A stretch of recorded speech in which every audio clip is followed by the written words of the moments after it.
mesa con Gustavo Alegre. Trump rompe con los demócratas y se niega a negociar el plan de infraestructuras del país. El mandatario les acusa de crear un clima imposible por las investigaciones que les tiene abiertas.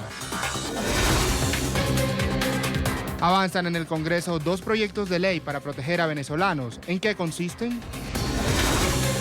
Y el plan de México para frenar la migración centroamericana en 2020. Comienza Club de Prensa con Gustavo Alegre. Estas cuestiones y otras en esta mesa de trabajo que hoy vamos a compartir con quienes ya nos acompañan aquí en Washington, con Juan Carlos Hidalgo. Sí. Esto de presentar cada día a tantas personas, a veces... Tienes que leer para recordar mi nombre. Tengo que leer para recordarme. Sí. Es que no estás presente en mi vida, Juan Carlos. Juan Carlos Hidalgo, siempre un placer tenerte con nosotros en esta mesa de trabajo. Gracias por acompañarnos. El Instituto Cato. También María Luisa Rosell, corresponsal de la cadena mexicana 1 TV. María Luisa, ¿cómo estás? Buenos días. Gracias por estar con nosotros. También un gusto que nos acompañes. Y con Mariano de Alba, es abogado, constitucionalista, experto en relaciones internacionales. Mariano, ¿cómo estás? Gustavo, ¿qué tal? Muchas gracias. Gracias por estar con nosotros. Quiero que comencemos con esa mirada a lo que ha acontecido en la política estadounidense. Sabemos, y así lo ha revelado diversos informes, entre ellos, por citar uno solo, el del Pew Research Center, que pone de manifiesto la polarización política que hoy vive la política estadounidense y que en las últimas horas se vio reflejada en ese plantón, un nuevo plantón del presidente en no querer negociar, en este caso, un plan de infraestructuras con los demócratas. Una reunión que estaba prevista, anunciada a bombo y platillo, duró 3 minutos, según los presentes, y es que el presidente no está dispuesto a negociar nada con la oposición demócrata, mientras, dice, le están investigando, se hace insoportable para él y considera que es fruto de una persecución, lo que ya ha dicho en diversas ocasiones Juan Carlos, una caza de brujas. ¿Tiene razón el presidente como para enojarse y cerrar la puerta al diálogo? No, especialmente en un tema en donde supuestamente tanto Trump como demócratas coinciden, que es el tema de la infraestructura. De hecho, desde que Trump fue electo, se planteó que el tema de la infraestructura era uno de las pocas áreas en donde podría haber acuerdos entre la administración y el Partido Demócrata. Claramente la relación se ha envenenado al punto ya llegar a la no operación de las relaciones entre la Casa Blanca y el Congreso, por lo menos la Cámara de Representantes controlada por los demócratas. Esta va a ser la tónica por lo que queda de esta administración. Los demócratas van a seguir insistiendo en sus investigaciones, ellos lo dejaron muy claro y de hecho fueron electos con ese mandato de levantar las cortinas, ¿verdad? Abrir las cortinas y alzar las sábanas y descubrir y tratar de investigar cuánta anomalía hubiese en la administración Trump sobre los manejos que se dieron en la Agencia de Protección Ambiental, sobre los estados financieros del presidente, sobre la posibilidad de que el presidente esté recibiendo favores financieros por parte de extranjeros, etcétera, etcétera. Así que esta va a ser la tónica. Aquí lo interesante, y ya lo he mencionado en este programa, es si lo que el presidente está buscando es forzar la mano de Nancy Pelosi para un impeachment, para un juicio político. En este momento parece que la presidenta de la Cámara de Representantes está en una posición un poco vulnerable, si se puede decir, porque tiene mucha presión de sus bases y de los congresistas más jóvenes para proceder a un impeachment, pero ella no quiere un impeachment porque sabe que sería nefasto para su partido, sería negativo para su partido. Las encuestas señalan que 2/3 de los estadounidenses no quieren impeachment. Entonces parece que Trump ha detectado ahí una vulnerabilidad y entonces está tratando de forzar o socavar la autoridad de la misma Nancy Pelosi entre su partido. Ahora bien, sabemos que el primer enfrentamiento que hubo entre ambos, Trump salió perdiendo por muchos. Trump salió con Ron DeSantis, que fue el tema del cierre del gobierno federal. Pero aquí ahora es Nancy Pelosi la que yo percibo como que está en una posición un poco incómoda, porque ciertamente Trump está tratando de tirarle las bases contra ella, de su partido. Y veremos cómo funciona eso.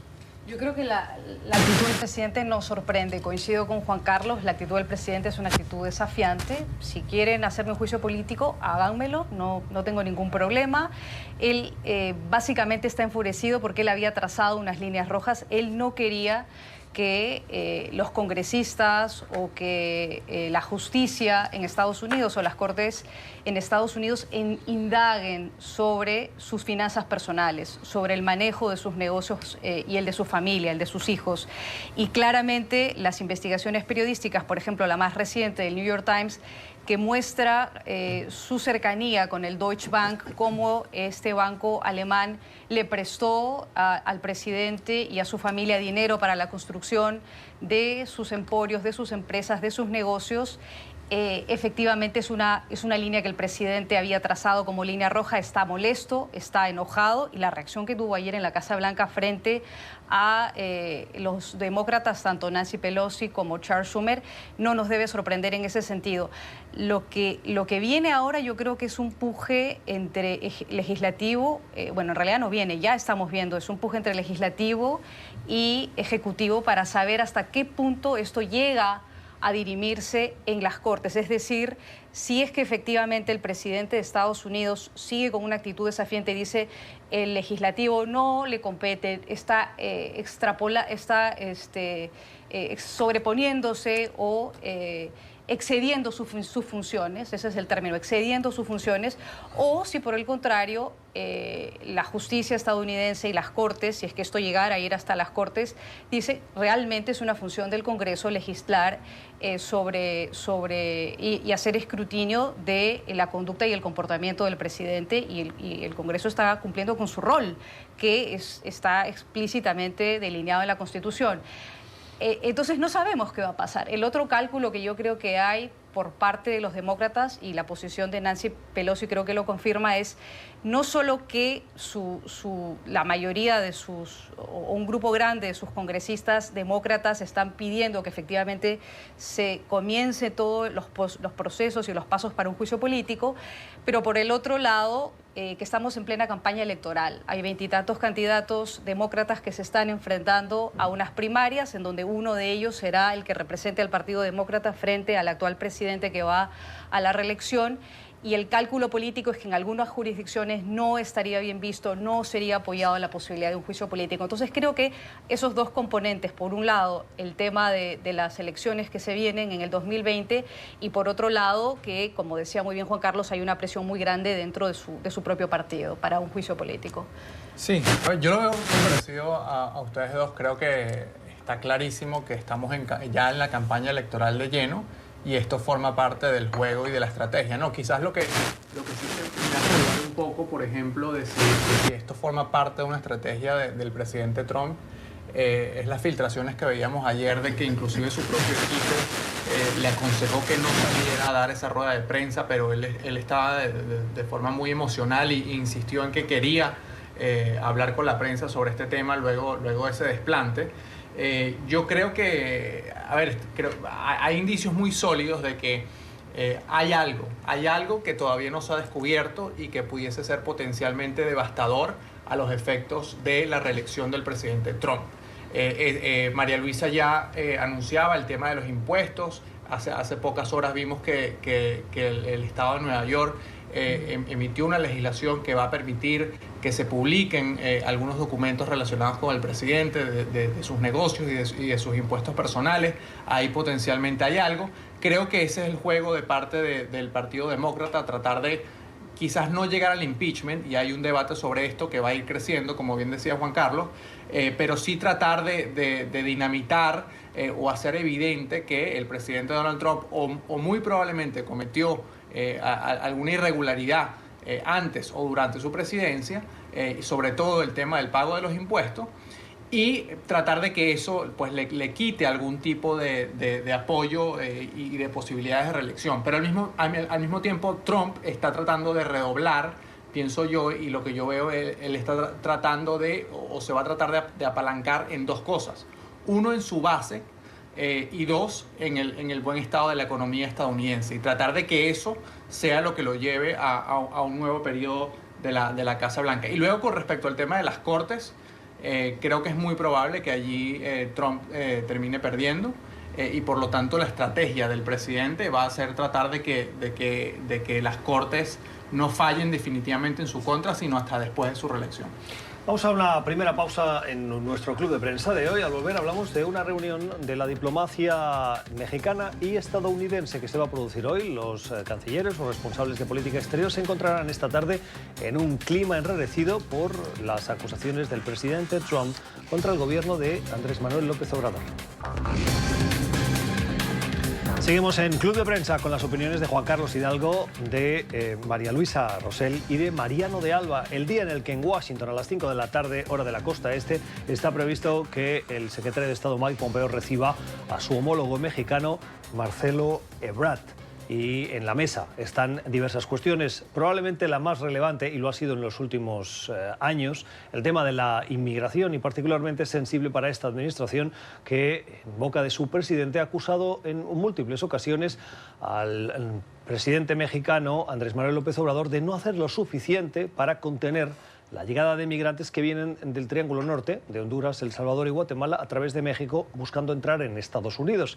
En ese contexto se produce esa reunión, pero también hay otro elemento sobre la mesa, y es que después de la firma del acuerdo de la renovación del nuevo tratado comercial entre los tres países de Norteamérica, Canadá, Estados Unidos y México, esos tratados ahora tienen que ser ratificados por los parlamentos de los tres países, y en Estados Unidos existe la posibilidad, lo han dicho los demócratas, de que en el trámite parlamentario los demócratas quieran introducir modificaciones. ¿Cómo afectaría eso al tratado firmado entre los presidentes de los tres países? Primer ministro en el caso canadiense. María Luisa, de esa reunión de esta tarde entre Ebrard y Pompeo, ¿qué tenemos que esperar? ¿Cordialidad? Bueno, claramente hay dos estrategias distintas, ¿no? Por un lado, el gobierno mexicano, a través de su Cancillería, quiere presentar al gobierno estadounidense una propuesta de desarrollo económico que el presidente Andrés Manuel López Obrador ya había delineado antes. Esta semana, este lunes, se presentó esa propuesta, que es un plan de desarrollo integral de México y que incluye estos tres países que tú has mencionado, Guatemala, Honduras y El Salvador, que son los países que están enfrentando una crisis económica muy grande, producto de esa crisis y de la violencia y de la inseguridad que existen en estos países. Muchos de sus pobladores se ven enfrentados a la posibilidad de emigrar acá a Estados Unidos, y evidentemente este es un problema que es uno de los principales en la agenda entre México y Estados Unidos. México quiere presentar este plan a los Estados Unidos en la reunión de hoy con Pompeo, es decir, el canciller mexicano Marcelo Ebrard, ante el canciller estadounidense Mike Pompeo, para persuadir al gobierno de Estados Unidos para que colabore económicamente con los fondos, los recursos que se necesitan para este plan.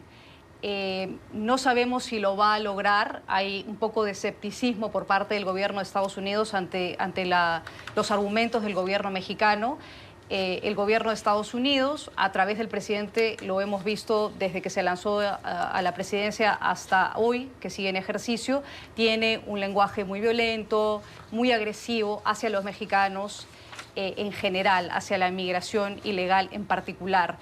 La estrategia del gobierno mexicano es más bien tratar de no entrar en confrontación con el gobierno de los Estados Unidos. Lo vemos todos los días en las conferencias habituales del presidente mexicano AMLO, que él dice que no quiere una pelea con el gobierno de Estados Unidos, y más bien el argumento mexicano es que sacar a estos tres países por lo menos ayudar a que no continúe este clima de violencia, inseguridad y de pobreza en estos países, sería un poco sacar de raíz el origen del problema por el cual vienen muchos de estos guatemaltecos y centroamericanos, hondureños y salvadoreños a los Estados Unidos.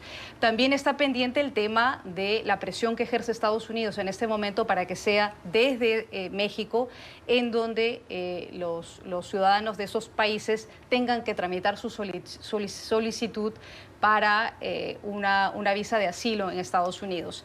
Y por otro lado está la parte comercial que tú mencionabas. Está pendiente la ratificación del acuerdo comercial que renegoció Estados Unidos con México, con Canadá, y que lo tienen que ratificar en el Congreso. Ese camino es un camino un poco en cuesta arriba, es un camino complicado, porque por un lado en el territorio estadounidense estamos en plena campaña electoral. Otra vez el tema de la campaña electoral es importante porque los demócratas no ven necesariamente con buenos ojos necesariamente los tratados de libre comercio. Hay un poco de reticencia en algunos sectores sobre las bondades de este tratado de libre comercio, y Por el lado mexicano, las cifras demuestran de que Estados Unidos y México tienen una relación sumamente estrecha. Solamente entre enero y marzo de este año, México ha sido el principal socio comercial, desplazando a Canadá, desplazando a China, desplazando a Japón.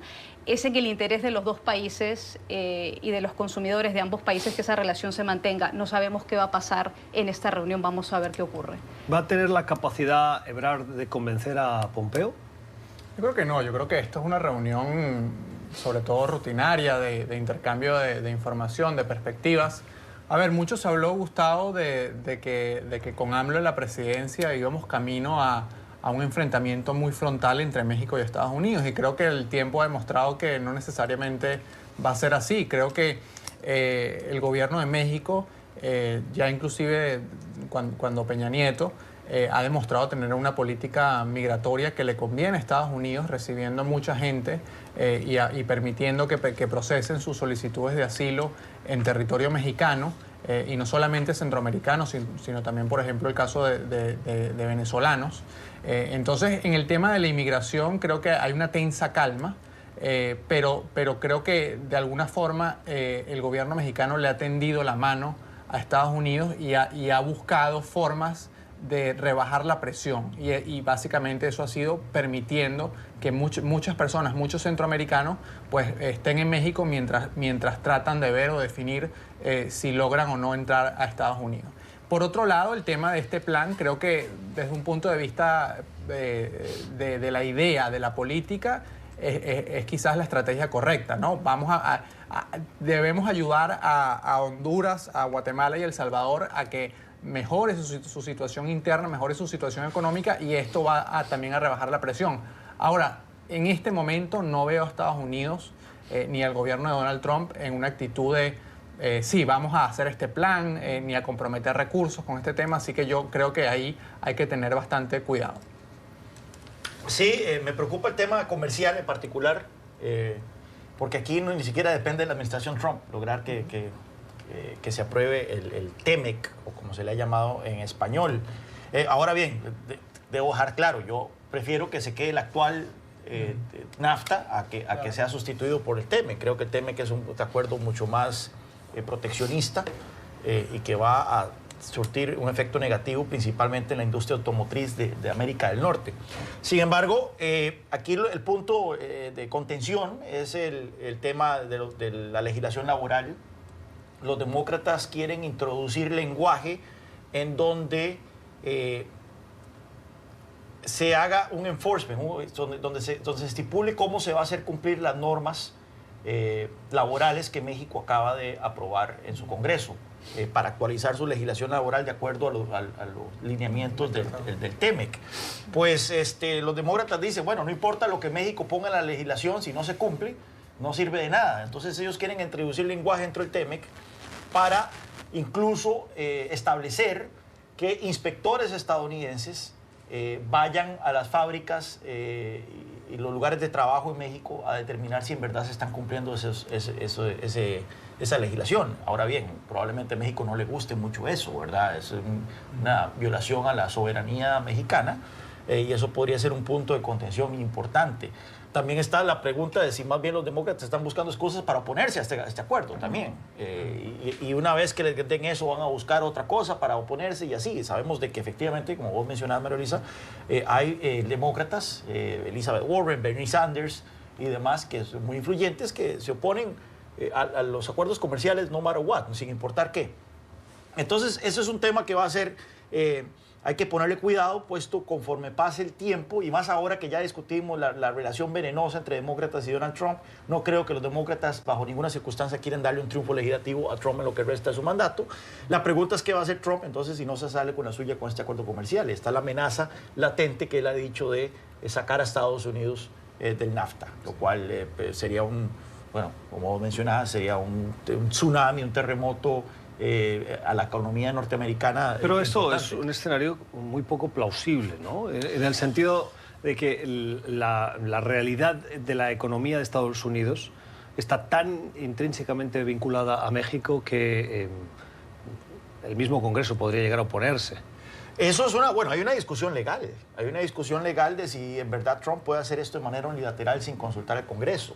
Esto probablemente se determine en las Cortes. Pero que Trump puede firmar una orden ejecutiva denunciando NAFTA, lo puede hacer. Luego se determinará si en verdad puede sacar a Estados Unidos. Pero el terremoto que eso generaría en los mercados sería importante. Y además, se especula que hace un año aproximadamente fue que estuvo a punto de firmar esa orden ejecutiva, que Justin Trudeau lo estuvo llamando y que finalmente fueron grandes empresarios que lo convencieron de que no la firmara. Pero entonces, que él está dispuesto a hacerlo, no me la jugaría yo con Donald Trump.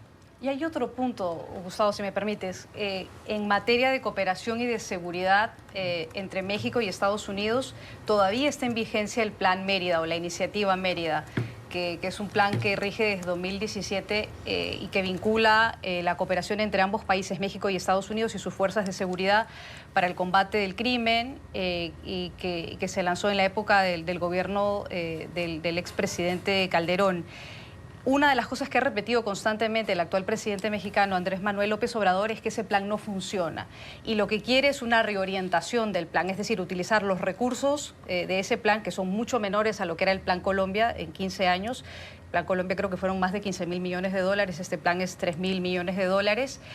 Se utilicen más bien para otros fines, como por ejemplo el plan de desarrollo que él está impulsando y que quiere una vez más conseguir apoyo aquí en Estados Unidos para que sea aplicable, para que pueda entrar en funcionamiento. Es interesante ver cómo esto se repite en los discursos de Andrés Manuel López Obrador, y lo que a mí me gustaría como periodista conocer es cuál va a ser la reacción en la reunión de hoy, si es que se planteara, que probablemente va a ser el caso, a puerta cerrada, cuál va a ser la reacción de las autoridades de Estados Unidos frente a esa insistencia del gobierno mexicano de cambiar o reorientar, como le quieran llamar, el Plan Mérida, que ha sido para muchos, incluso para los que son algunas veces críticos de ese plan, importante que se mantenga. Hay muchos que dicen el plan debe mantenerse, tiene que ser más bien un plan que adicionalmente a este otro plan que plantea el gobierno mexicano coayuven o ayuden para que la seguridad en ambos países, no solo en México y en Estados Unidos, sino también en Centroamérica, digamos, sea mejor, pero que no se deseche el Plan Mérida. Sí, no va a ocurrir, no va a ocurrir. Estados Unidos bajo ninguna circunstancia va a dar dinero para ayuda al desarrollo para América Central. Y el otro día comentábamos, porque yo me opongo a ese planteamiento. El planteamiento de que Estados Unidos aporte recursos para mejorar la seguridad. Aporte ayuda externa.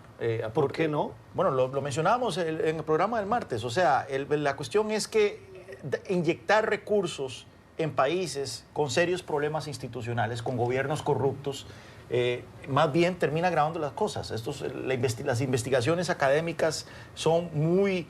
el acervo académico es muy amplio, que muestra el fracaso de la ayuda para el desarrollo cuando se da en este tipo de contextos, de países con instituciones débiles, con poderes judiciales corruptos, con clases políticas corruptas, en algunos casos hasta tomados por el crimen organizado, y entonces yo creo que sería un desperdicio de recursos. Pero desde el punto de vista político no va a ocurrir.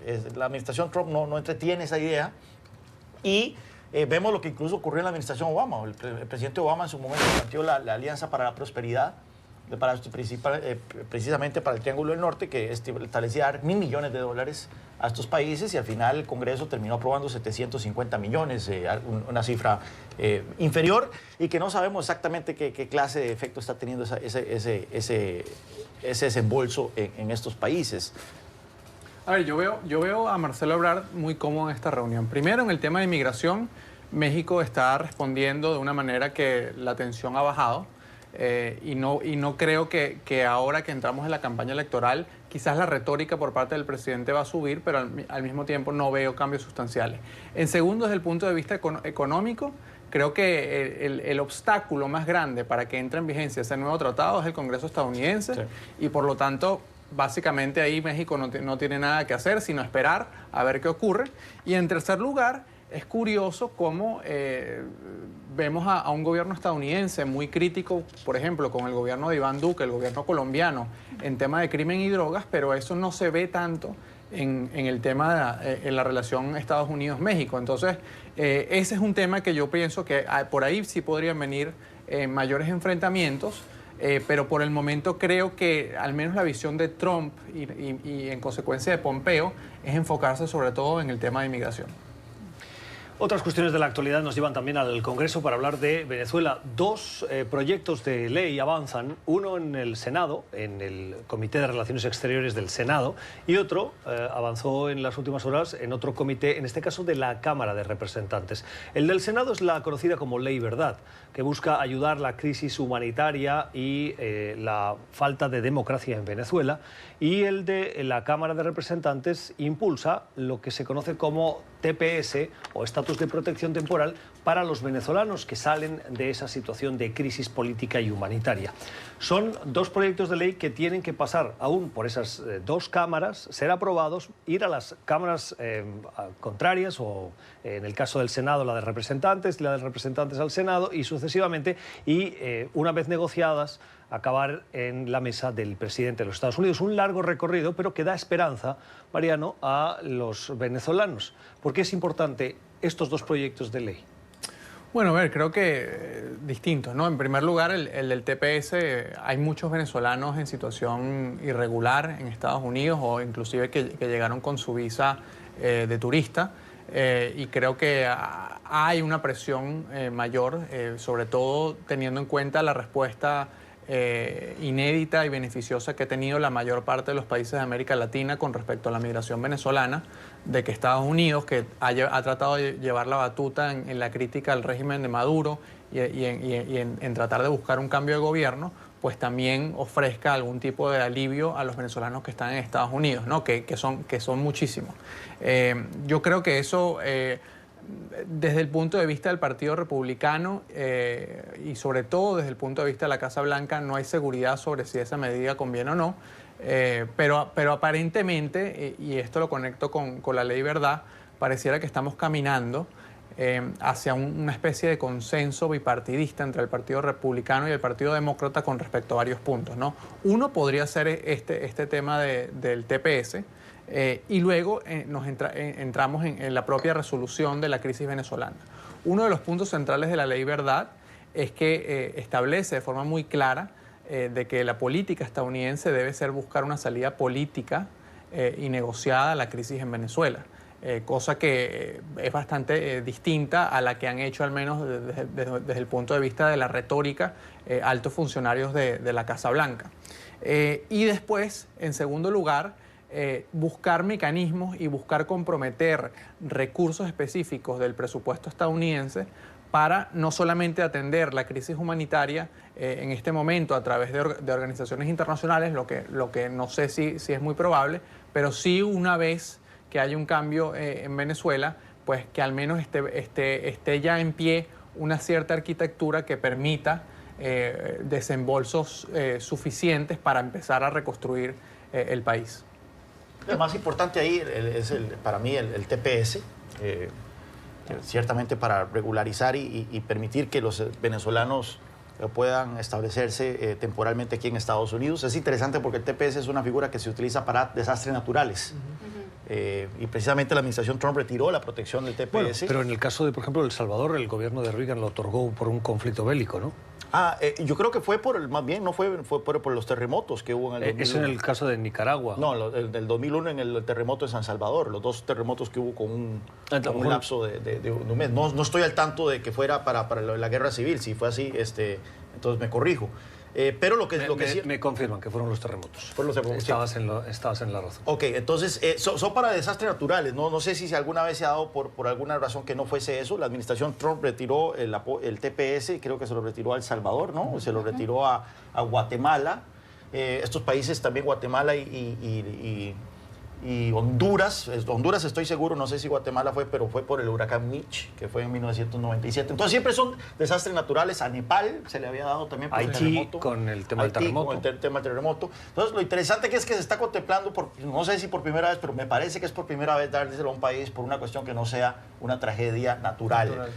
Hace poco salió la noticia de que Venezuela ya es oficialmente el peor caso de contracción económica o de desastre calamitoso de la economía economía en tiempos que no sea de guerra. En la historia grabada, o sea, en la historia que tenemos de la humanidad. Así que ciertamente es una novedad, pero yo creo que se justifica, ya que la retórica de la administración Trump ha sido tan fuerte en materia de apoyar al pueblo venezolano en este momento tan difícil que está viviendo, que se le otorga entonces este beneficio a los venezolanos que están huyendo de la tragedia económica y humanitaria de ese país. Tengo dos dudas al respecto del TPS. Uno, la administración necesita del trámite del Congreso para utilizar este recurso, esta herramienta en su política migratoria, o puede hacerlo de manera independiente respecto del Congreso. Y la segunda, viendo cómo han funcionado los TPS vigentes, que es que esta administración ha anunciado que los va a cancelar con un tiempo de antelación determinado para que los ciudadanos afectados puedan o bien regresar o bien buscar alternativas, ¿por qué ahora un nuevo TPS en esa figura que seguro Stephen Miller, el asesor de cuestiones migratorias del presidente, tanto detesta y como se ha quedado de manifiesto? ¿Por qué en este caso va a aceptar eso frente a unos votantes que son los que acaban inspirando las decisiones principales del presidente? No sé exactamente cuál es la respuesta, pero sí es interesante notar el cálculo político del gobierno de Estados Unidos de apoyar la causa venezolana o el tema venezolano, tanto en el Congreso como desde la Casa Blanca. Y es evidente que la Casa Blanca calcula políticamente con miras a las elecciones del 2020, la influencia de los venezolanos, particularmente en la Florida, que es un estado importante para las elecciones del 2020, y la movilización de los votantes venezolanos en la Florida va a ser importante. Cada voto cuenta en un estado como la Florida, que es un estado que puede darle la diferencia de votos a un candidato o al otro. Y desde otro punto de vista, creo que también es importante notar el momento en el que se están dando estos proyectos de ley en el Congreso, como bien decía Mariano, con apoyo bipartidista, y como recordaba Juan Carlos, el hecho de que se están dando diálogos de manera calculada, difícil, compleja, en Oslo, en Noruega, entre representantes de Guaidó, de la oposición, y por supuesto representantes del régimen de Maduro. Estados Unidos es un poco escéptico y tiene muchas dudas de la transparencia, de la buena fe con la que van los representantes del régimen de Maduro a estas conversaciones, y exigen, quieren, piden que haya un poco de muestras de buena fe, ¿no? O sea, cuáles son las cartas que lleva el gobierno o el régimen de Maduro y sus representantes a estas mesas de diálogo, cuáles van a ser los resultados concretos para que haya realmente voluntad desde los Estados Unidos, que ha dicho que quiere efectivamente una salida pacífica, pero que también ha recordado que todas las opciones están puestas sobre la mesa. Así que yo creo que hay un poco de señales mixtas, por un lado, tanto de la oposición venezolana como de los representantes del régimen de Maduro, de cómo realmente se van a concretar estos diálogos en Noruega, y también los otros diálogos que hay entre representantes de ambas partes en Caracas con representantes de una delegación importante de países europeos de América Latina, que creo que se llevó a cabo esta semana, y tengo entendido que a través del Grupo de Lima también hay la intención de apoyar negociaciones pacíficas entre ambos lados, tal vez con la posibilidad de incluir a Cuba como un lugar donde podría llevarse las conversaciones. Vemos que hay varios frentes abiertos para una posibilidad. En las últimas horas hemos visto a Guaidó, Guaidó, es bastante complejo. a Guaidó por un lado y al Departamento de Estado por otro. Ayer lo entrevistamos al enviado especial para Venezuela, poniendo el énfasis de que no se trata de ningún diálogo, lo que es un acercamiento para buscar una salida a la crisis, una salida política, pero que insisten que no quieren llamarlo diálogo porque aseguran el gobierno de Maduro está poniéndole el acento a esa palabra para dar esa sensación de voluntad de diálogo, cuando Guaidó ha insistido muchas veces que no se van a prestar a ningún diálogo. Brevemente, Mariano, y no, sí, brevemente. Creo, a ver, primer punto, lo de Noruega no sucede sin que el Departamento de Estado al menos dé su consentimiento tácito. La política exterior de Noruega históricamente siempre ha estado muy alineada con la política exterior estadounidense. Recordemos la presencia noruega en la OTAN, es bastante importante. Yo pienso que estos contactos no van a llegar a ningún lado, porque la negociación en Venezuela ya se ha demostrado que no es posible entre el régimen de Maduro, entre la cúpula del régimen de Maduro y la oposición. La única negociación posible en Venezuela que puede resolver el problema es una negociación entre la oposición reunida en la Asamblea Nacional y entre los pilares de apoyo del gobierno de Maduro, principalmente o fundamentalmente la cúpula militar venezolana. Si esas negociaciones no son posibles o no son fructíferas, pues vamos a seguir en una situación en la que estamos ahora, que es una situación, para conectarlo con lo que comentábamos antes, en la cual durante varios meses se vivió una especie de periodo frenético donde se pensaba que era inminente una especie de intervención estadounidense y que iba a haber algún tipo de solución definitiva al problema venezolano.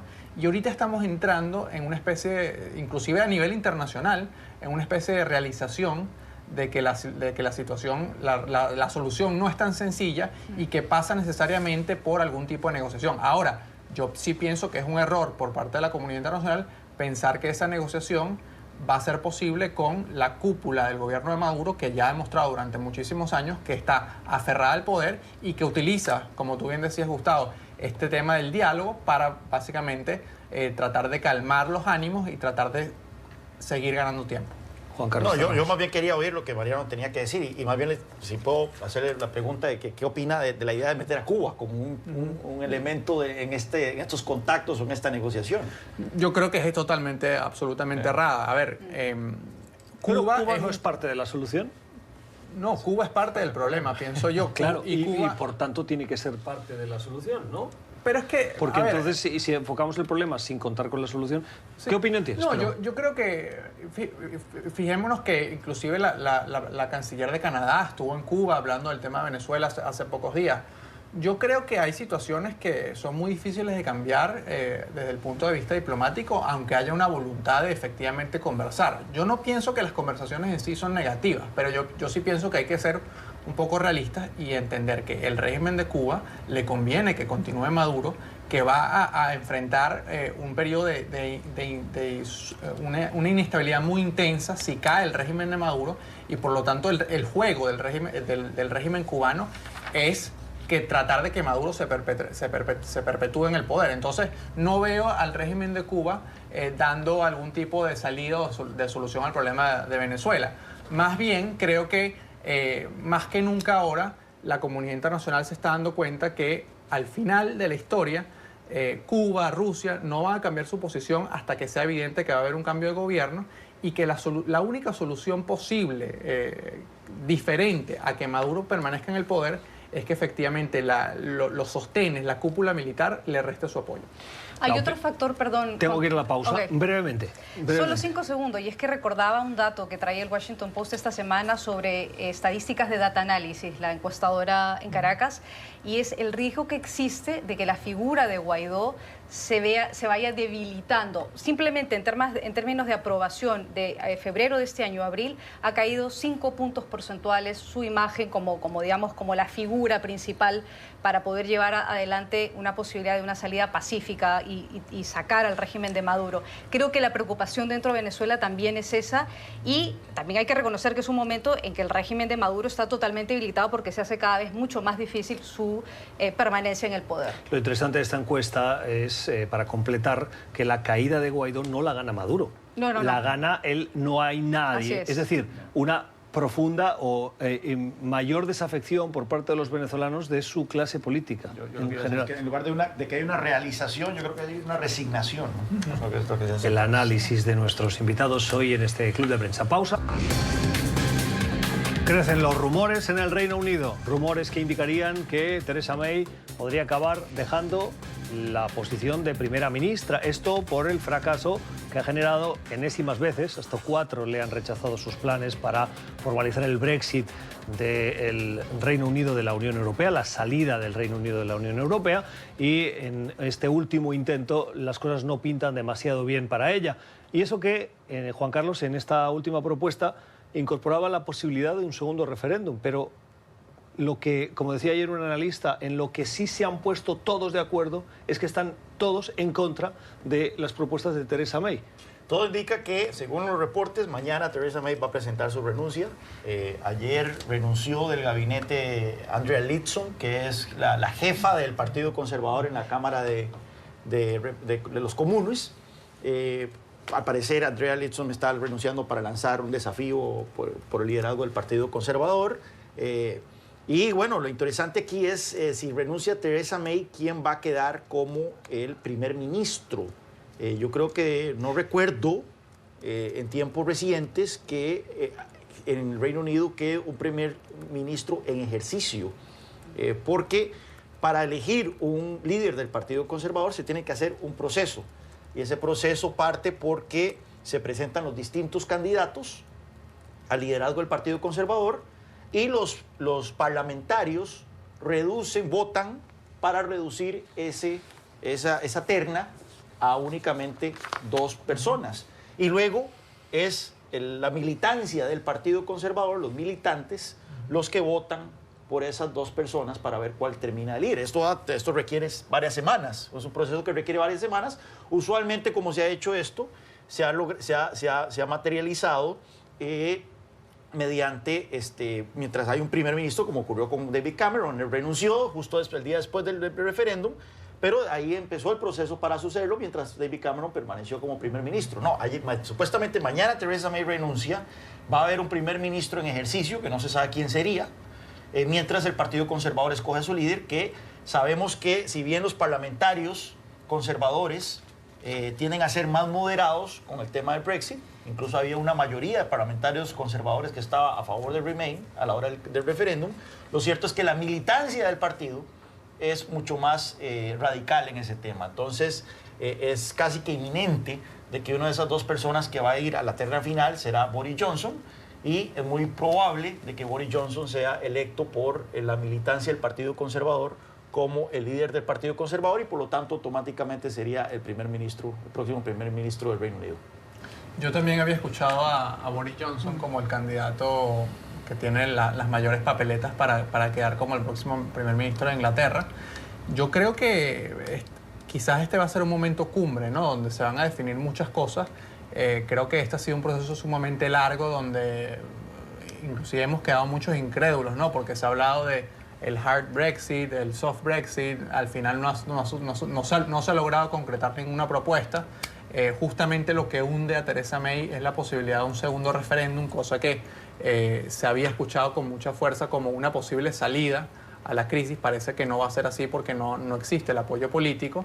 Y habrá que ver si esto efectivamente se logra resolver en un plazo de 6 meses, 1 año, en el plazo que otorgó la Unión Europea, o si efectivamente vamos a entrar nuevamente en una dinámica de tratar de renegociar un acuerdo que sea una salida del Reino Unido mucho más fuerte de la que está prevista en ese acuerdo, o inclusive una salida sin acuerdo, que es otra de las posibilidades. Entonces, creo que la salida de May lo que va a confirmar de alguna forma es que nos estamos acercando a una salida del Reino Unido de la Unión Europea que muy probablemente o probablemente al final no va a ser tan consensuada o consensuada como la que está ahora sobre la mesa.